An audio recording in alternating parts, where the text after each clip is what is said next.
আপনারা কি কখনো ভেবেছেন আমরা এই মহা ব্রহ্মাণ্ডে কি একা? আমাদের পৃথিবীর বাইরে কোথাও কি সত্যিই প্রাণের অস্তিত্ব ছিল? আজ আমরা কথা বলবো এমন এক চমকপ্রদ আবিষ্কার নিয়ে, যা বিজ্ঞানীদের মনে নতুন প্রশ্ন জাগিয়েছে সমস্ত পৃথিবীবাসীর মনে। এই সৌরমণ্ডলেও আমরা একা নয়। পৃথিবী বাদেও এই সৌরমণ্ডলের অন্যান্য গ্রহে ও প্রাণের অস্তিত্ব আছে। তার মধ্যে এই প্রমাণিত হয়েছে মঙ্গলে প্রাণের অস্তিত্ব।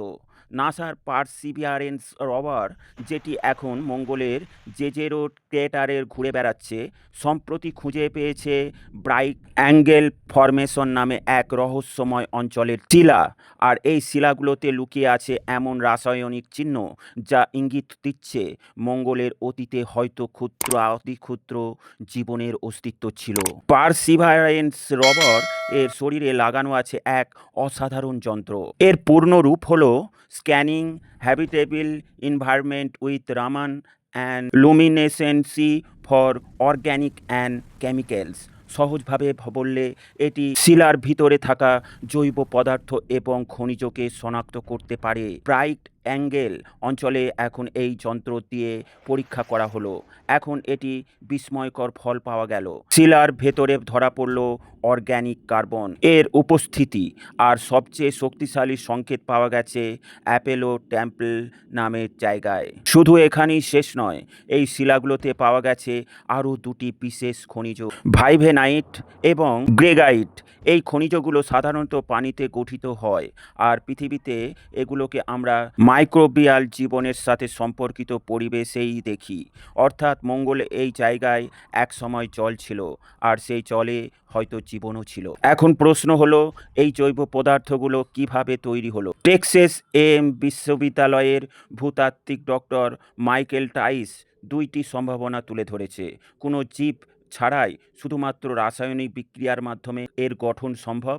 অর্থাৎ আরেকটি বিকল্প হলো জীবিত জীবের সাহায্যে, যেমন পৃথিবীর ব্যাকটেরিয়া করে থাকে। আরও আকর্ষণীয় ব্যাপার হলো ব্রাইট অ্যাঙ্গেল এর শিলাগুলোতে দেখা গেছে কিছু অদ্ভুত গঠন, যা বিজ্ঞানীরা ডাকছেন পপি আর লেপার্ড স্পট এর মতো।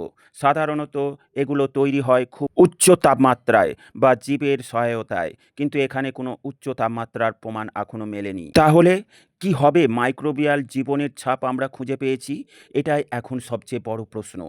বর্তমান অবস্থা ও ভবিষ্যৎ পরিকল্পনা নিয়েই আসল খেলা। পারসিভিয়ারেন্স কেবল শিলার ভেতরে রাসায়নিক খুঁজেই থেমে থাকেনি। এটি ব্রাইট অ্যাঙ্গেল অঞ্চল থেকে সংগ্রহ করেছে একটি কোর স্যাম্পেল, যার নাম দেওয়া হয়েছে সাফিয়ার ক্যানিয়ন। এই নমুনা সযত্নে সিল করা টিউবে সংরক্ষিত আছে। পরিকল্পনা হলো ভবিষ্যতে মার্স সাপ্লাই রিটার্ন মিশনে এর মাধ্যমে এগুলোকে পৃথিবীতে আনা হবে। ভাবুন তো, এখন এই স্যাম্পেলগুলো পৃথিবীর আধুনিক ল্যাবরেটরিতে পৌঁছবে।